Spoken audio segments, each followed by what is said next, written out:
আজকে বাংলাদেশের ইতিহাসে একটা ঐতিহাসিক দিন। এই দিনে স্বৈরাচারের পতন হয়েছে, ফেসিবাদ বিদায় নিয়েছে।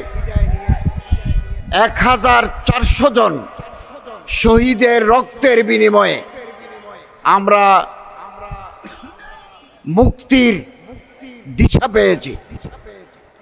20,000 মানুষ আহত, কারো চোখ নাই, কারো নাক নাই, বুকের ভিতরে বুলেট নিয়ে, চোখের ভিতরে বুলেট নিয়ে এখনো হাসপাতালে তারা কাতরাচ্ছে। তাদের এই ত্যাগ, তাদের এই কোরবানি, তাদের এই রক্ত বৃথা যেতে দেওয়া হবে না। গুড গভর্নেন্স যদি না থাকে, সুশাসন যদি না থাকে, দেশে প্রশাসনিক রাজনৈতিক অনিশ্চয়তা দেখা দেয়। এটা আমাদের প্রিয় মাতৃভূমি বাংলাদেশ। এই দেশকে আমরা প্রত্যেকে ভালোবাসি। এই দেশে আগামী দিনে নতুন কোনো ফেসিবাদ যেন মাথাচাড়া দিয়ে উঠতে না পারে, আমাদেরকে সতর্ক থাকতে হবে। 1 বছর পার হয়ে গেল। অন্তর্বর্তীকালীন সরকারের সদস্য হিসাবে আমরা রাত দিন পরিশ্রম করেছি। আমি আমার মন্ত্রণালয়ে বিভিন্ন উইঙ্গে রাত দিন পরিশ্রম করেছি এটা সুশাসন নিশ্চিত করার জন্য। আর কয় মাস যে বাকি আছে, ওইটাও আমরা রাত দিন পরিশ্রম করে কাজ করে যাব। আগামী দিনে যারা জনগণের ম্যান্ডেট নিয়ে ভোট নিয়ে আসবেন, তারা একটা সুন্দর ব্যবস্থাপনা তাদের জন্য আমরা রেখে যাব। আমি আপনাদের কাছে অনুরোধ করব, জুলাই বিপ্লবের মাধ্যমে আমাদের শিক্ষা নিতে হবে। 1 নম্বর শিক্ষা, জোর করে ক্ষমতায় থাকা যায় না। এটা জুলাই বিপ্লবের শিক্ষা। গুম, খুন, আয়নাগর করে হাজার হাজার মামলা দিয়ে জনগণকে চিরকালের জন্য দমিয়ে দাবিয়ে রাখা যায় না। বিদায় নিতে হয়, করুণ বিদায় পরিণতি হয়। এটাই জুলাই বিপ্লবের শিক্ষা। জুলাই বিপ্লবের আরেক শিক্ষা, এই যে সুযোগ এনে দিল, আজকে আমাদের মাননীয় প্রধান উপদেষ্টা মহোদয় ঘোষণা করেছেন ফেব্রুয়ারিতে নির্বাচন হবে, এবং আমরা চাই এই আগামী ফেব্রুয়ারি নির্বাচন হবে free, fair, impartial and inclusive, সুষ্ঠু, শান্ত, সমৃদ্ধ, এবং আমরা ইতিমধ্যে লেভেল প্লেইং ফিল্ড, প্রত্যেকের অধিকার, নির্বাচন করার যে অধিকার, সুযোগ আমরা নিশ্চিত করব। আপনারা নির্বিঘ্নে আগামী ফেব্রুয়ারি মাসে ভোট দিতে পারবেন, এবং এই ভোট হবে দিনের আলোতে, রাতের আঁধারে নয়। এটা রিমার্কেবল ভোটিং সিস্টেম আগামীতে আমরা করব। কেউ যাতে পেশি শক্তি ব্যবহার করে ব্যালট বক্স ছিনতাই করতে না পারে, ওয়ার্ডে ওয়ার্ডে, গ্রামে গ্রামে আপনাদেরকে সতর্ক থাকতে হবে। আমরা চাই এ দেশের মানুষ যাদেরকে ভোট দিবেন, তারাই ম্যান্ডেট প্রাপ্ত হয়ে আসবেন। আমরা তাদের হাতে ক্ষমতা হস্তান্তর করে দেব। মানুষের মধ্যে একটা ভুল ধারণা ছিল অনেকের মধ্যে যে অন্তর্বর্তীকালীন সরকার থেকে যাবে। আমরা প্রথম দিন থেকে প্রস্তুত ছিলাম যে একটা পরিবেশ, সাধারণত বিপ্লবের পরে আমাদের অর্থনীতি ছিল ভঙ্গুর। ব্যাংকের 80 ভাগ টাকা লুটেরা শক্তি লুট করে নিয়ে গেছে। 80% টাকা, ইন্স্যুরেন্সের টাকা নাই। ব্যাংকগুলো তারল্য সংকটে, ব্যাংকগুলো মুমূর্ষু অবস্থা। আমরা যখন গত বছর 8ই আগস্ট দায়িত্ব নিই, তখন ব্যাংকের রিজার্ভ ছিল $20 বিলিয়ন। এই 1 বছরের ভিতরে আমরা $31 বিলিয়ন রিজার্ভে মজুদ রেখেছি, এবং একটা সাউন্ড ইকোনমিক সিস্টেম আমরা দিয়ে যাচ্ছি। আইন শৃঙ্খলা পরিস্থিতি আমরা চেষ্টা করেছি। 16-17 বছরের জঞ্জাল 1 বছরে পরিষ্কার করা যায় না। একটা বিশেষ দল নিজেদের লোক ঢুকে দিয়েছে সব জায়গায়। তারা প্রজাতন্ত্রের কর্মকর্তা কর্মচারী হয়ে গেছে। অন্য মানুষ আসতে পারে নাই। এগুলো পরিষ্কার করতে সময় লাগবে। আমরা আশাবাদী আগামী দিনে যারা আসবেন তারা জনগণের পালস অনুধাবন করে দেশকে উন্নতির পথে এগিয়ে নিয়ে যাবেন। আমি আপনাদের কাছে আহ্বান জানাবো, জুলাই বিপ্লব সুযোগ এনে দিয়েছে আলেমদের এক হতে হবে। ঐক্যই শক্তি, শক্তি শান্তি। এই সুযোগ 54 বছর আর আগে আসে নাই। এখানে কোনো মিথ্যা মামলা নাই, এখানে কোনো খুন গুম আয়নাগর নাই। আমরা একজন মানুষকে গুম করি নাই, আমরা ক্রস ফায়ার দিয়ে কিলিং আউটসাইড দি জুডিশিয়ারি আমরা করি নাই। আমরা স্বচ্ছতার সাথে রাষ্ট্র পরিচালনা করেছি। এটা এক বিশাল সুযোগ এনে দিয়েছে আলেম ওলামা যারা আদর্শকে পছন্দ করে তারা একসাথে আসার একটা বিশাল সুযোগ আগামী দিনে তৈরি হয়েছে। এই সুযোগ যদি হাতছাড়া হয়ে যায় আগামী 50 বছর আপনাদের পস্তাতে হবে। ত্যাগ স্বীকার করুন। এই ঐক্য পাকিস্তান হওয়ার পরে 1947 সনের পরে আলেম ওলামারা এক হয়েছেন 56 সনে, 52 দফা, বিভিন্ন মতাদর্শের আলেম, বিভিন্ন মাকাতেবে ফিকির, ডিফারেন্ট স্কুল অফ থটের ওলামায়ে কেরাম 22 দফা, 22 নাকাত, 22 ডিমান্ড করে আলেমরা একটা ফর্মুলা দিয়েছিলেন। 56 সনের শাসনতন্ত্র রচিত হয়েছে। জাক ইস্কান্দার মির্জার কারণে, পাকিস্তানের সামরিক বাহিনীর কারণে সেটা সফল হয় নাই, কিন্তু আলেমরা এক হয়েছিল। এখনো ভারতের যখন কোনো বিপদ আসে সব শ্রেণীর আলেম এক প্ল্যাটফর্মে আসে। এক জেহেতি কনফারেন্স হয়, দেওবনে হয়, হায়দ্রাবাদে হয়, রামপুরায় হয়, সব জায়গায় হয়। বাংলাদেশের আলেমদেরকে শিক্ষা নিতে হবে।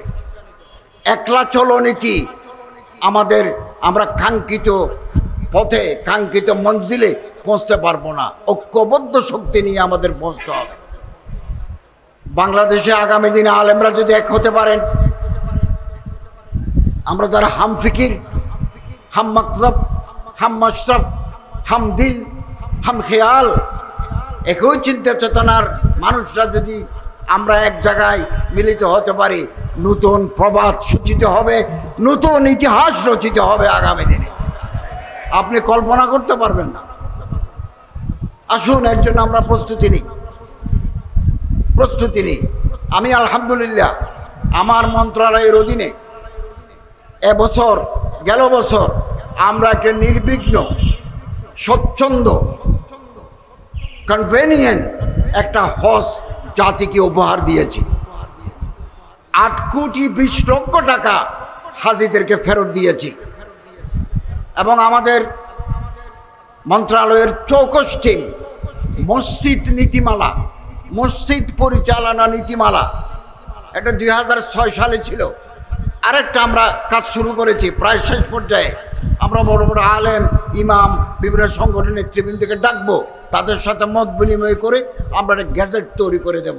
কোনো ইমামকে, কোনো মসজিদের মুতওয়াল্লি তুমি চলে যাও, আজ থেকে তোমার চাকরি নাই, একথা বলে বিদায় করে দিতে পারবে না। আত্মপক্ষ সমর্থনের সুযোগ দিতে হবে ইমাম সাহেবকে। তার বিরুদ্ধে কোনো অভিযোগ থাকলে এটা কমিটি গঠন করে দিবেন, ওনার আত্মপক্ষ সমর্থনের সুযোগ দিতে হবে। এরপরে ইমাম সাহেব আমাদের এই নীতিমালার আলোকে তিনি কোর্টে বিচার চাইতে পারবেন। এবং যে সমস্ত মসজিদের আর্থিক অবস্থা ভালো, আমরা নীতিমালায় লিখে দিয়েছি ওনাকে একটা ভালো বেতন দিতে হবে। 2015 সালের স্কেল অনুযায়ী বেতন দিতে হবে। এবং ওনার জন্য থাকার, ওনার বিবি বাচ্চা নিয়ে মসজিদের কম্পাউন্ডে থাকার ব্যবস্থা করতে হবে। এবং ওনাকে 2 ঈদে 2টা বোনাস দেওয়ার, আর্থিক যদি অবস্থা ভালো থাকে দিতে হবে। এরকম নীতিমালা আমরা করে যাচ্ছি। আমরা মনে করি বাংলাদেশের ইতিহাসে এটা মাইল ফলক হয়ে থাকবে। ওখানে যে ক্লজগুলো আছে, বিধিগুলো আছে, এগুলো আমরা ওলামাই কেরামদের সাথে, আইমে মাসাজিদের সাথে, ওলামা মশায়েখ আইমে পরিষদের সাথে, ওই শানে সাহাবা ইমাম পরিষদের শানে সাহাবা আইমা পরিষদের সাথে বসে আরও যে সমস্ত সংগঠন আছে ওনাদের নেতৃবৃন্দের সাথে বসে আমরা এটা ফাইনাল করে গেজেট হিসাবে প্রকাশ করব। ওয়াকফ প্রশাসনকে আমি নতুনভাবে সাজিয়েছি, খুব ভালো একজন অ্যাডমিনিস্ট্রেটর দিয়েছি। আমাদের হাজার হাজার ওয়াকফের জমি বেহাত, যুগ যুগ ধরে রাজনৈতিক নেতা রাজনৈতিক কর্মীরা খেয়ে ফেলেছে। আমি এগুলো উদ্ধারের কার্যক্রম শুরু করেছি। নওগাঁয় 52 বিঘা জমি ইতিমধ্যে আমরা উদ্ধার করে নিয়ে এসেছি, আরও কিছু উদ্ধার করতে। এরপর আমি যাচ্ছি কিশোরগঞ্জ, ব্রাহ্মণবাড়িয়া, সিলেট, সুনামগঞ্জ, চট্টগ্রাম। ওখানে যে সমস্ত ওয়াকফের জমি দুর্বৃত্তরা দখল করে নিয়েছে এগুলো উদ্ধার করে আবার ওয়াকফের কাছে ফেরত আসার জন্য আমরা কার্যক্রম হাতে নিয়েছি। আপনাদের সহযোগিতা করা দরকার।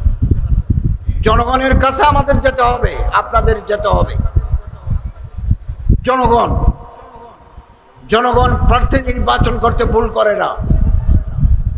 একটা কথা মনে রাখবেন, আমাদের ওয়াজ শুনে, আমাদের পানি পড়ানে, আমাদের কাছ থেকে তাবিজ নেয়, কিন্তু ভোট অনেক সময় আমাদের দিতে চায় না। কেন দিতে চায় না? আমাদেরকে পাবলিক ওরিয়েন্টেড, জনসম্পৃক্ততা থাকতে হবে। জনগণের সুখ, জনগণের দুঃখ, জনগণের আশা, জনগণের আকাঙ্ক্ষার সাথে আমাদের একাত্ম ঘোষণা করতে হবে। এখনো হাতে সময় আছে। আসুন আমরা পাবলিকের সাথে মিশে যাই। এদেশের কৃষক, এদেশের শ্রমিক, এদেশের জেলে, এদেশের তাঁতি, এদেশের রিক্সা চালক, এদেশের দিনমজুর, ক্ষেত মজুরের সাথে আমাদের বন্ধুত্ব করতে হবে। তাহলে আমরা এই দেশের চেহারা পাল্টাতে পারব। একজন আলেমকে মন্ত্রী বানাই, 2 জন আলেমকে পার্লামেন্টে পাঠাই, এই দেশে আদর্শিক রাষ্ট্র করা সম্ভব নয়। বিপুল সংখ্যক পার্লামেন্টে মেম্বার লাগবে। 5-10 জন আলেম যদি মন্ত্রী পরিষদে থাকে তাহলে যে কোনো ডিসিশন হবে কোরআন এবং হাদিস ভিত্তিক। 1-2 জন পাঠিয়ে কিছু হবে না। ওনার আশেপাশে তো লোক নাই। আমি সব সময় বলি আলেমদের মধ্যে একটা গ্রুপ থাকা দরকার, যারা স্পেশালাইজড আলেম, ভালো মুফতি, ভালো মুহাদ্দিস, ভালো মুতাকাল্লিম, ভালো মুফাসসির, ভালো বক্তা, ভালো লেখক, ভালো অনুবাদক, ভালো পার্লামেন্টারিয়ান, ভালো সংসদ সদস্য আমরা যদি পাঠাতে পারি চেহারা পাল্টে যাবে। সচিবালয়ের ভিতরে কয়জন আলেম সচিব আছে? আমার যখন একজন এডিশনাল সেক্রেটারি লাগে, একজন জয়েন্ট সেক্রেটারি লাগে, একজন ডিএস লাগে, ডিপটি সেক্রেটারি লাগে, ডানে বামে সামনে পিছনে কেউ নাই। ওই বিগত 16-17 বছরে যারা রিক্রুট তারাই তো। আমি মানুষ পাবো কই? আমাদের মানুষ তৈরি করতে হবে। আগামী দিনে রাষ্ট্র পরিচালনার জন্য নতুন সচিব, নতুন ডিসি, নতুন ইউনো হওয়ার জন্য আপনারা তৈরি থাকুন। কেবল জিন্দাবাদ দিলে হবে না, গরম গরম বক্তৃতা করলে হবে না, পরিকল্পনা মাফিক এগিয়ে আসতে হবে যাতে বাংলাদেশ একটা আদর্শিক রাষ্ট্রে পরিণত হতে পারে। এবং আমরা সবসময় লক্ষ্য করেছি বাংলাদেশে ধর্মকে নিয়ে কটূক্তি করা, ব্যঙ্গোক্তি করা একটা ফ্যাশনে পরিণত হয়েছে। কিছুদিন পর পর তারা মাথা ছাড়া দিয়ে ওঠে। আলহামদুলিল্লাহ দেশের তৌহিদি জনতা এই কটূক্তির বিরুদ্ধে সব সময় প্রতিবাদ মুখর হয়েছে। বাংলাদেশে আইন আছে, যে কোনো ধর্মের বিরুদ্ধে, ধর্মীয় নেতার বিরুদ্ধে কোনো আপত্তিকর মন্তব্য, কোনো কটূক্তি যদি করে তাহলে বিদ্যমান আইনে তার সাজা হবে। আমাদের দেশে কিছু লোক ফেসবুকে এগুলো লিখে ধর্মীয় উন্মাদনা তৈরি করার জন্য। আমাদের সচেতন থাকতে হবে। বাংলাদেশ আবহমান কাল ধরে সাম্প্রদায়িক সম্প্রীতির দেশ। এখানে পূজা এবং ঈদ, রোজা একসাথে চলে যায় দেশে। মুসলমানরা মসজিদে যায়, হিন্দুরা মন্দিরে যায়, বৌদ্ধরা পেগোড়ায় যায়, খ্রিস্টানরা চার্চে যায়। কোনো ধরনের কোনো সংঘাত নাই। বিদেশ থেকে বহু লোক বহু সাংবাদিক, বহু এজেন্সি, গভর্নমেন্টের লোকেরা আমার সাথে কথা বলেছে। আমি তাদেরকে 100% নিশ্চয়তার সাথে বলেছি, আমাদের এই দেশে প্রতিটি নাগরিকের ধর্ম পালনের অধিকার আছে। যে ধর্ম হোক, ধর্ম পালনের অধিকার আছে। আমি জেলখানায় কোরআন শরীফ যেমন দেব, হাদিস শরীফ যেমন দেব, ওজিফা যেমন দেব, সাহাবায়ে কেরামদের জীবনী যেমন দেব, সিরাতে রাসূল যেমন দেব। ঢাকার কেন্দ্রীয় কারাগারে 200 জন সনাতন ধর্মের বন্দী আছে, তাদের জন্য তাদের ধর্মীয় কিতাব দেব। অতএব যারা বাইরে বসে বলে বাংলাদেশে সংখ্যালঘুদের ধর্ম চর্চায় বাধা দেওয়া হচ্ছে, একথা 100% মিথ্যা, অসত্য, উদ্দেশ্য প্রণোদিত। এটা বাইরে এরকম একটা মিথ্যা প্রপাগান্ডা চালাচ্ছে, আগামী দিনে আরো বেশি করে চালাবে। এদেশের আমরা প্রত্যেকে এদেশের নাগরিক, জ্ঞান চর্চার, ব্যবসা বাণিজ্য করার, ধর্ম চর্চা করার অধিকার প্রত্যেকের সমান। সুন্দর বাংলাদেশ, সুন্দর দেশ আমাদের। এই দেশে আজকে আমার খুব ভালো লাগছে যে আমাদের চিফ অ্যাডভাইজার, প্রধান উপদেষ্টা মহোদয় ফেব্রুয়ারি মাসে নির্বাচনের ঘোষণা দিয়েছেন। গত বছর 8ই আগস্ট যখন আমরা দায়িত্ব নিই, তখন দেশের সরকার ছিল না, পার্লামেন্ট ছিল না। হাইকোর্ট বলেছে এটা অন্তর্বর্তীকালীন সরকার দিয়ে দেশ চালাতে হবে। তারাই আগামী দিনে নির্বাচন দিয়ে নির্বাচিত প্রতিনিধিদের হাতে ক্ষমতা হস্তান্তর করবে। বহু সংকট, বহু বিপদ, বহু শঙ্কা আমরা অতিক্রম করেছি, আলহামদুলিল্লাহ। আপনারা প্রতিটি ভোট কেন্দ্রে থাকবেন, কেউ যাতে নির্বাচনকে ভণ্ডুল করতে না পারে, কেওস এন্ড কনফিউশন তৈরি করে গোলা পানিতে যাতে মাছ শিকার করতে না পারে, আপনাদেরকে সচেতন থাকতে হবে। নির্বাচন যাতে অর্থবহ হয়, সুষ্ঠু, শান্তিপূর্ণ, অংশগ্রহণমূলক হয়, সরকারের এজেন্সি সচেতন থাকবে, সজাগ থাকবে। আপনাদেরও সজাগ থাকতে হবে। সরকার সজাগ আছে, আপনাদেরও সজাগ যদি থাকতে পারেন, তাহলে আগামী নির্বাচন ইনশাআল্লাহ জনগণের কাছে, বিশ্বের কাছে গ্রহণযোগ্য হবে। আমরা একটা নতুন গভর্নমেন্টের কাছে ক্ষমতা হস্তান্তর করতে পারবো। তাহলে কনস্টিটিউশনাল কন্টিনিউটি, সাংবিধানিক ধারাবাহিকতা চলবে। ধারাবাহিকতা দিয়ে আমরা অগ্রসর হবো। এদেশ আমাদের সবার, আমরা এদেশকে মহব্বত করি। জুলাই বিপ্লবে এদেশের কৃষক, ছাত্র, শ্রমিক, মেহনতি মানুষ প্রাণ দিয়েছেন, জীবন উৎসর্গ করেছেন, আলেমরাও করেছেন। এদেশে বহু আলেমের বুকের ভিতরে গুলি, বহু আলেম শহীদ হয়েছেন, বহু আলেম পঙ্গু হয়েছেন। আমি গত 3 মাস আগে আমার চিকিৎসার প্রয়োজনে থাইল্যান্ড গেছি। অ্যাম্বাসেডর আমারে বললেন যে একজন জুলাই যোদ্ধা হাসপাতালে শহীদ হয়ে গেছেন, আপনি যদি আসেন। তো আমি গেলাম, ওনাকে নিয়ে হসপিটালে গেলাম, তার লাশ দেখলাম হিমঘরে, তার লাশ দেখলাম, তার জন্য দোয়া করেছি। তার মা এবং বোনের সাথে দেখা করেছি, সান্ত্বনা দিয়েছি। জানলাম যে কে, বলল যে সে দর্জি, টেইলার, কিন্তু হাফেজে কোরআন। হাফেজে কোরআন হয়ে এই স্বৈরাচার বিরোধী আন্দোলন সে মাঠে নেমেছে এবং এখানে শহীদ হয়ে গেছে চট্টগ্রামে। একথা মনে রাখবেন, দেশের উপর কোনো দুর্যোগ যদি নামে, আলেম, ওলামা, হাফেজ, কারীরা ময়দানে নেমে তার মোকাবেলা করেন।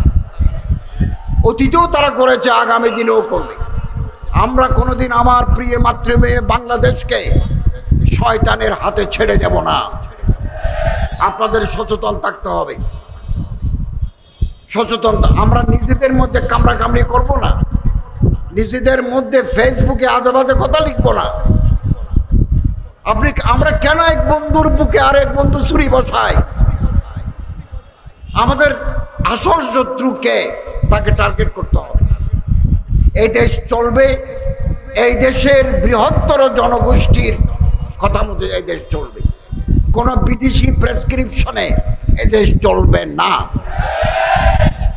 অতএব আসুন জাতীয় উলামা মাশায়েখ আইম্মা পরিষদ তার প্রতিষ্ঠা লগ্ন থেকে ইমামদের, আলেমদের, খতিবদের নিয়ে কাজ করে যাচ্ছে। জনগণের মাঝে তাদের গ্রহণযোগ্যতা আছে এবং মুফতি আবরার সাহেব এবং হযরত মাওলানা আল্লামা নুরুল হুদা ফয়জি সাহেব এর নেতৃত্বে তারা সারা বাংলাদেশের গ্রামে গঞ্জে কাজ করে যাচ্ছে। এই সংগঠন বাংলাদেশ এখন পরিচিত, নন পলিটিক্যাল অর্গানাইজেশন। এই সংগঠন কোনো রাজনৈতিক সংগঠন নয়, মানুষের মাঝে দাওয়াত, তাবলীগ, তালিম, তাজকিয়া, ইসলাহ নফসের কাজ করে যাচ্ছে। আগামী দিনে এই সংগঠন আরো উন্নতির দিকে এগিয়ে যাবে ইনশাআল্লাহুল আজিজ। এবং বাধা, বিপত্তি, সংঘাত আগামী দিনে আসবে, এগুলোর মোকাবেলা করার জন্য আমাদের তৈরি থাকতে হবে। আল্লামা ইকবাল বলেন, বাদে মুখালিফ সে ন ঘবরায় কাপ, ইয়ে তো চলতে হে তুঝে উঁচা উড়ানে কে লিয়ে। আমরা যখন বিমানে যাই 13,000 ফিট উপর দিয়ে যায়, 12,000 ফিট উপর দিয়ে যায়, নিচে যদি বাতাস চলে বিমানে এক লাফে 45 মিটার উপরে চলে যায়। তো আমরা যাত্রাপথে আমরা যদি বাধা আসে তাহলে এর মাধ্যমে আমরা আরো এগিয়ে যাব, আমাদের শক্তি আগামী দিনে আরো বৃদ্ধি পাবে। পৃথিবীতে কোনোদিন জালিম চিরকালের জন্য জয়লাভ করতে পারে নাই, মজলুমের জয় হয়েছে। এবং আফজলুল জিহাদ কলিমাতে হক নিন্দা সুলতানিন জায়ের, হক কথা বলার, সত্য কথা বলার এই ধারাবাহিকতা জাতীয় উলামা মাশায়েখ আইম্মা পরিষদের আছে, আগামী দিনেও থাকবে। এবং আমরা সুন্দর বাংলাদেশের অপেক্ষায় আছি। এখন আমাদের গ্রামে গঞ্জে চলে যেতে হবে, সাধারণ জনগণের সাথে আমাদের মিশতে হবে। তাদের দুঃখ, তাদের হাসি আমরা ভাগ করে নেব। জনগণের ম্যান্ডেট নিয়ে যদি আমরা আসতে পারি, যারা আসবেন তারা আগামী দিনের ইতিহাস রচনা করবেন। আমি আজকের এই সম্মেলনের সফলতা কামনা করি। যারা শাহাদত বরণ করেছেন জুলাই বিপ্লবে, তাদের রোহের মাগফিরাত কামনা করি আল্লাহ তাআলার দরবারে। 20,000 আহত, আমি এমন আহত ব্যক্তিকে হাসপাতালে দেখতে গেছি যার মুখ, নাক নাই, যার ঠোঁট নাই, গলা পর্যন্ত দেখা যায়। আমরা কিছু সাহায্য করেছি তাদেরকে, রাশিয়ায় গিয়ে তাদের নাক বানিয়ে এনেছি, মুখটা কেন তৈরি হয় নাই, এরকম ত্যাগ স্বীকার করেছে। মাদ্রাসার ছাত্রের চোখের ভিতরে গুলি, 2 চোখের ভিতরে গুলি। আমি তো মনে করি তাদের এ রক্ত, তাদের এ ত্যাগ বৃথা যেতে পারে না। আগামী দিনেও যে কোনো চ্যালেঞ্জ মোকাবেলার জন্য আপনাদের তৈরি থাকতে হবে। প্রয়োজনে আমরা আবারও রক্তের নজরানা দেব, ফেসিবাদকে দেশে আমরা প্রতিষ্ঠা হতে দেব না। আল্লাহ তাআলা তৌফিক দান করুন, আমিন।